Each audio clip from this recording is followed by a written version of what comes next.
Hello, I'm Rubina Margosin. I'm the managing editor of EVN Report, and we're back with our series of podcasts. It's called EVN Talks because the whole idea of the podcast is talk about what's happening in Armenia with people and about initiatives that don't necessarily make it to the media. And as you know, there's a new festival. There's a festival in Yerevan, especially in the summer, every other week. It's very hard to catch up with them. And very recently, I was at the book fair that was happening at Republic Square, and then I walked through it and I see the stall that has Armenian comic books, Armenian language comic books, and behind them was Bedo Demirdjian. He's the head of ReA Comics publishing. That's a new publishing house basically in Armenia, and today we thought it would be very interesting and informative to talk about the whole genre, what's happening, what's going through your head, establishing a print publishing with comics that's not necessarily very popular culture in Armenia. Welcome to EVN Report, Bedo. I have in front of me 3 comic books published by you. One hasn't even been inaugurated yet or available to the public, but 2 of them were available at the book fair. One is about a boxer. The other one is called Armine's 3 Lives. If I'm translating, both were in Armenian. Can you just walk us through at least these recent translations that are out? And then I have so many questions about what's coming next. Thank you, Rubina. It's great being here in this podcast. And I'm really happy because in the other room you have 8 or 10 huge posters of graphic novels that the EVN Report has commissioned. Mayer Hayastan, Mother Armenia, yes. And some contemporary we're fans. Cultural, social, political themes. So I'm really excited being here, and thank you for giving us this stage to talk about this genre of literature, the comic books. And I can add just that as a media, we're constantly looking for new ways of storytelling.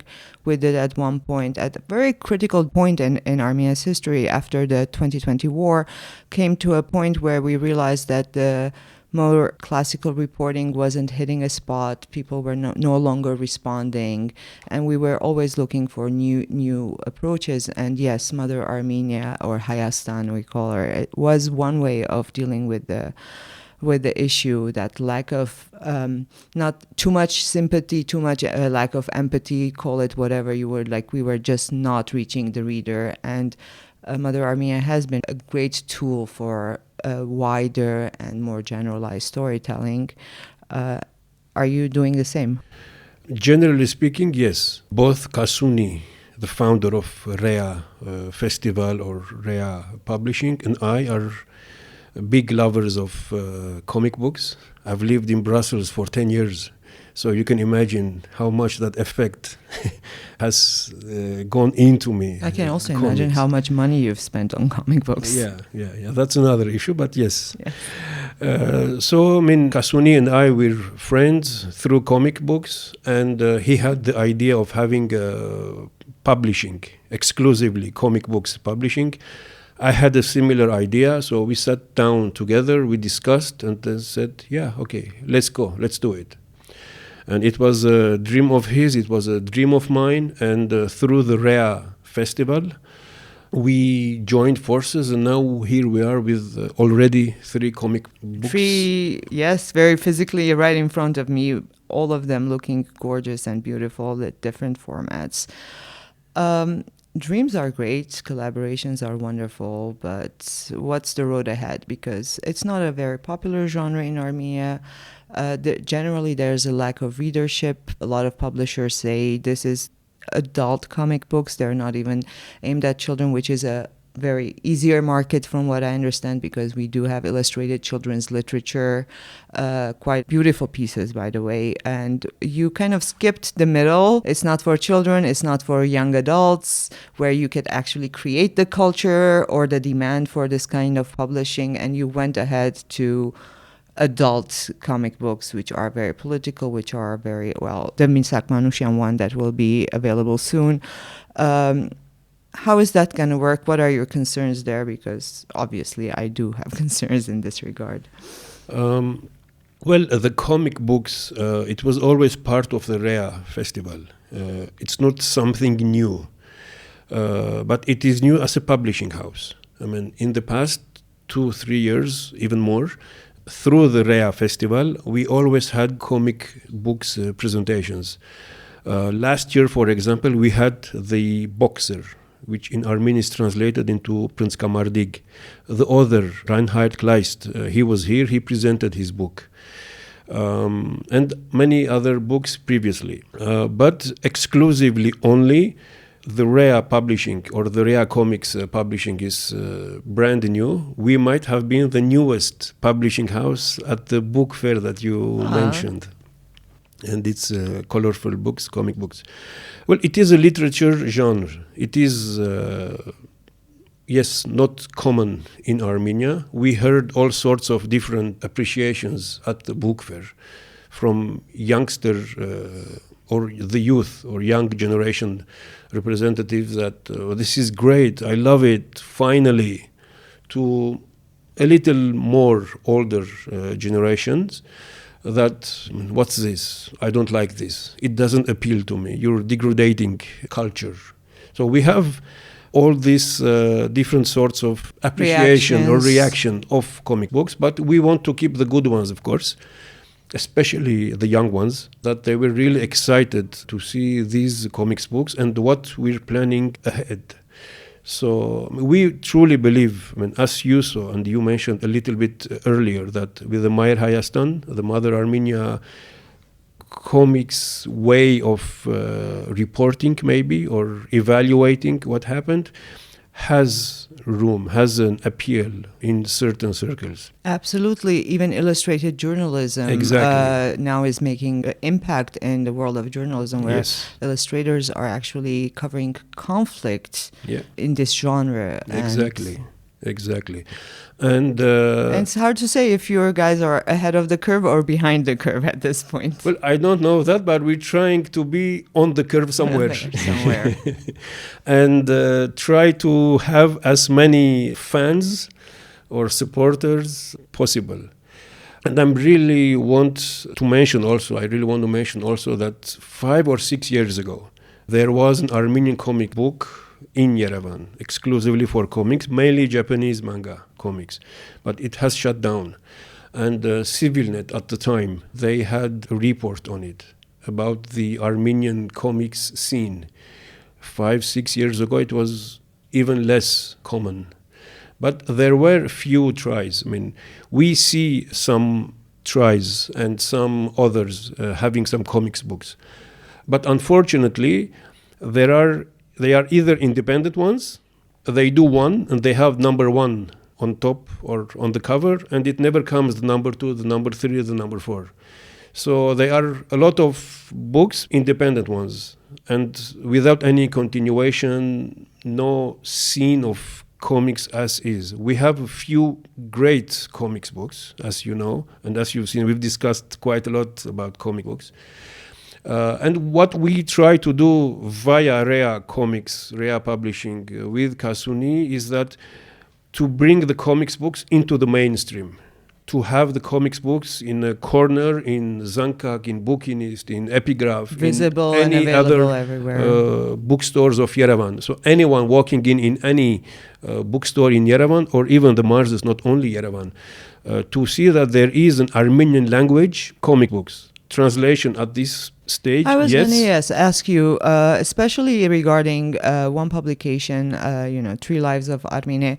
She's from Gyumri, and it's about her. She is the main character here. However, the writers and illustrators are not Armenian, and somehow this very Armenian-specific story has been translated into Armenian and wasn't created in Armenian. Can you just walk us through that a little bit? And the same with the Manusyan book. It wasn't originally written in Armenian or made by Armenians, or just walk us through a little bit more in detail about what these two represent, and also the Berenska Martik, the Boxer. Why did you choose to translate this? Well, all 3 books, Manusyan, Armine, and The Boxer, are documentary books. They are based on real life stories, on real people.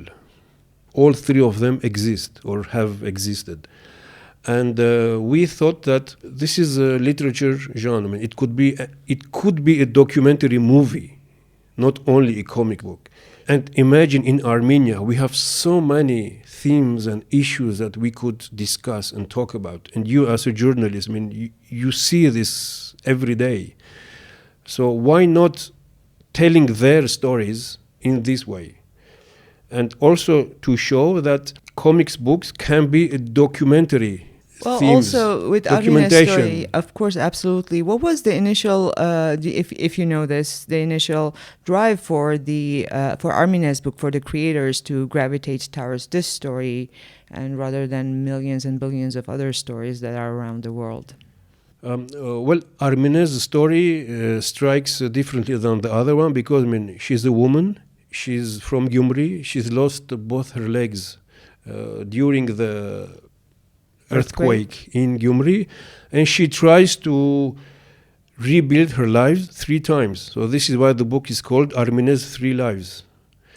And the author, Aurel, who, by the way, was here last year during the festival, and he introduced and he promoted the book with him here in Yerevan.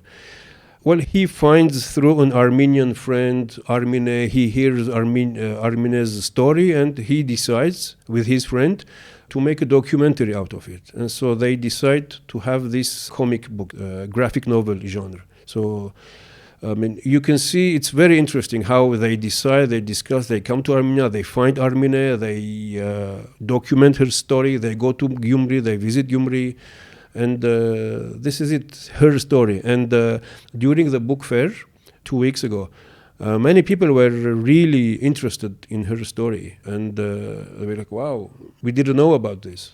But there are so many Armenians in our lives today. Absolutely. After the earthquake, after the wars and everything. So many stories to tell. So why not document the stories of so many Armenians, of so many Armenian women via comic books or through comic books. So this is the main idea behind it. The Prince Kamardik, or the boxer, is about a Jewish guy in Poland. He's in the Nazi camps, and he is forced to fight, to box. And with every fight that he wins, he stays alive. And after the war, he notices that fighting or boxing is the only thing that he knows at that young stage. So he tries to become a professional boxer in the USA after the war when he moves. So real stories. Manusyan, we know Manusyan. Well, of course, but also I found it very interesting because I have one of the rare copies at this point that is your own and yet not public. And you have also documentary stuff in there. Yes. Documentary photographs and archival photographs. That's also very interesting to make that connection between this very illustrated part of the story, and it's also almost a little bit adult because there's deep insight into his relationship with his wife and even Meline's scenes there, and also archival. That connection seems very interesting to make the tie with reality very strong here. We're saying this is not fiction, this is archival, this is documentary. You're absolutely true. You're absolutely true. In the back pages, there is a whole documentation about Manusyan, his letters, the other members of the band with him.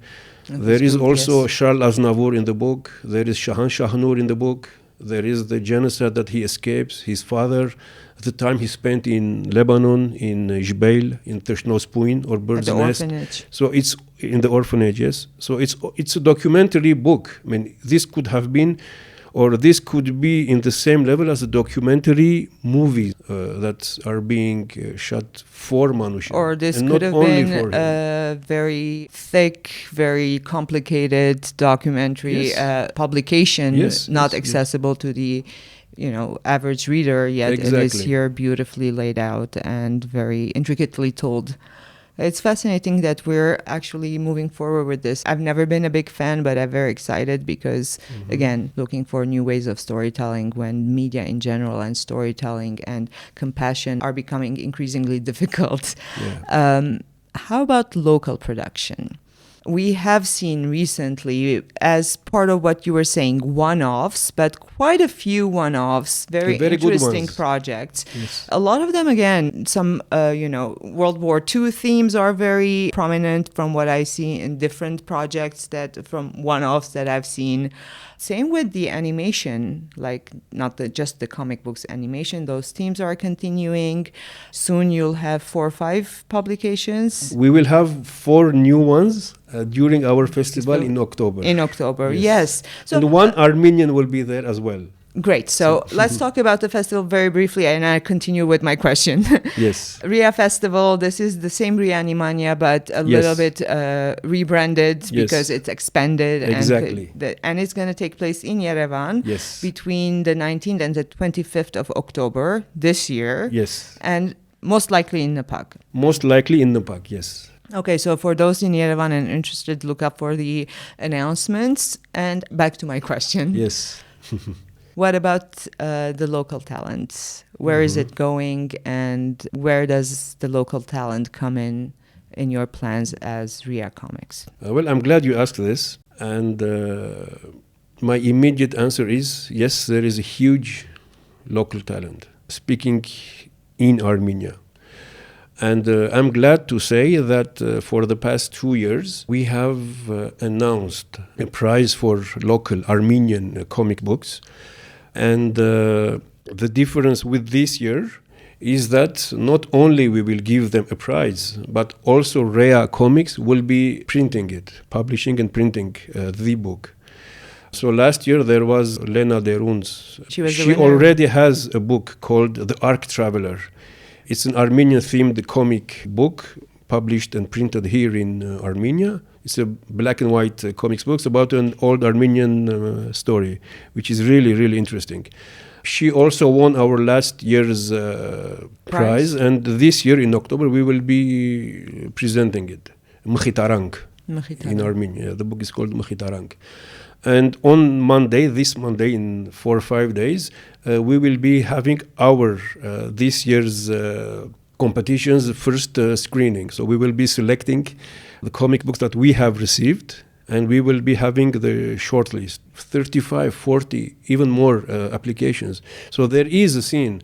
And these talents, they really need the recognition, the stage, and the printing house, a publishing house, to believe in themselves that this is worth at least taking a look. Because comic books, unfortunately, in Armenia are a little bit more expensive than regular books. The illustration, the art, yes. So speaking from the business side, we understand somehow the publishing houses, the printing houses over the bookstores. But since we believe, Kasuni and I believe that this is a genre that really needs to be developed, spread, and talked about, given a chance. So we're taking that. Bedo, you talked about community, and I think about this very often, basically in the context of photography, because there are a lot of talented photographers who do great work. There aren't enough media organizations that publish photos, in-depth photo stories. And they're basically left alone in the void, where they try to do something with what they do so well, and there's no reaction. But I also know that within that community, I also know that a photographer needs a community. This is something I've experienced firsthand. It needs other photographers to compete with, to talk with, to, bounce ideas off with, to exhibit with. It also needs editors. It also, photographers also need journalists to collaborate with a lot of the time. And I feel like a lot of photographers are left in the void alone with their talent and their frustration. What you talked about, the talent and then the publishing house, what's in the middle that's missing? Because my experience is from editors to writers to translators to other artists to a whole community in the middle is missing at this point, or maybe it's not, and I don't know about it. What's the situation there? Well, you mentioned that there are a few tries or one-offs. The general public isn't much aware of adult or mature graphic novels. So we're trying to educate the public that graphic novels are not only for children, and they are not something alternative or underground. So they are a mainstream genre, literature genre. And when we have this readership, so it will be easier for both the artists, the illustrators, the scenarists, and the editors, the translators, and everyone in the publishing house to try to move forward. So this is what we're trying to do, to put all the pieces of the puzzle together and bring these graphic novels, the comic books, into the mainstream, into the bookstores.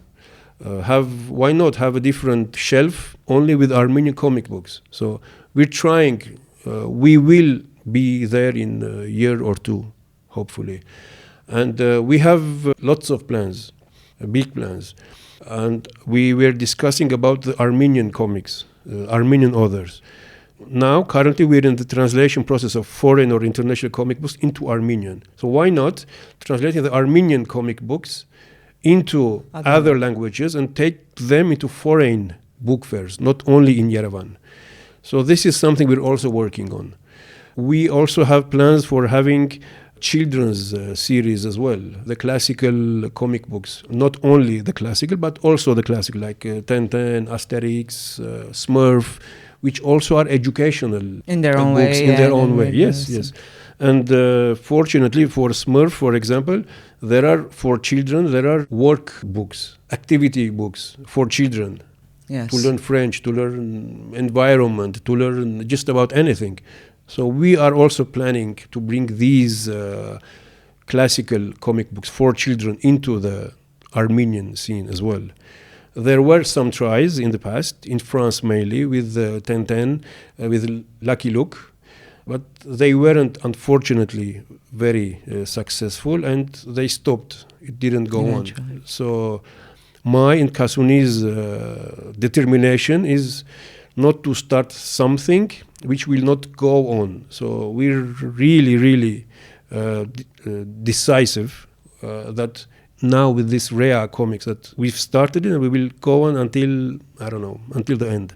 So this is what we're trying to do. So we have plans, and we're really excited, and we truly believe that we will succeed.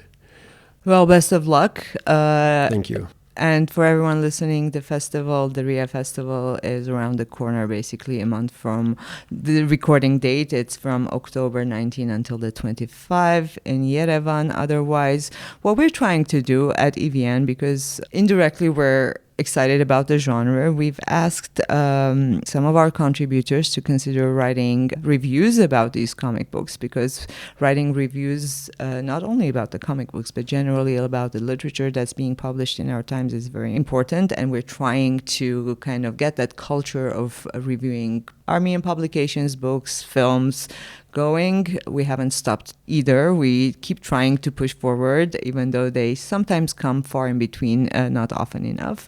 But we also promise to kind of try to also present our readers with an alternative way of getting to know what's being done in Armenia, in literature in general, in arts, through reviews. So that's a promise from me. And Thank you.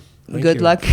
Good luck with everything you're doing, and much appreciated. Thank you for being here. Thanks, Rubina. And as an end note, I'm really glad to say that we will have 4 international guests, authors of our comic books, come to Yerevan. So we will have the illustrator of Manusyan's book, Cherkezian, visit Yerevan for the launch of Manusyan. We will have Charles Berberian. He's a very known comic books author, illustrator in Europe. He currently lives in France, in Paris. He's got a magnificent background from the Middle East. Born in Baghdad, he grew up in Lebanon for some time, and then during the Civil War moved to France. And the book, we've translated his book in Education Orientale, or an Oriental education. So it's about his background, his family roots, his belonging, identity. It's a very, very interesting book. We will have Fermin Solis, a Spanish illustrator. We've just translated his book about one of Buñuel's movies, surrealism and social structure and social life in Spain, in one of the poorest Spanish villages. And we know Buñuel, his movies. I'm sure you've seen some. One of the comic books that we've translated, it's about him, and he will be coming here. And we will have an Italian one, Enzo Mattotti, visiting Yerevan as well, because we've translated one of his books, Fires. It's very interesting, surrealist book with fantasy island and that kind of stuff. He will be here as well. So we're trying to put Yerevan and Armenia into the comics scene as well. It's not easy having these people come to Yerevan, but we're really glad that they will be visiting Yerevan. And our next step will be taking Armenia or Armenian comics scene into the international scene. So this is what we're trying to do, while developing Armenian comic locally and with the diaspora. That's quite a task that you've put in front of you, and especially with festivals and the effect of festivals. I know firsthand how difficult they are and what kind of almost gravitas it needs to bring these people to Armenia, how difficult it is, and then the long-term effects are fascinating. We've experienced this through our own festival, EVN Reports Media Festival. We've seen this happen over and over again through the Golden Apricot Film Festival, ReAnimania or ReA Comics. Festivals are a really powerful soft power cultural diplomacy tool, and we always keep saying we need to speak with the world, not among ourselves, about ourselves. So I think a lot of these initiatives are on that track, and again, best of luck. Thank you, Rubina. Thank you.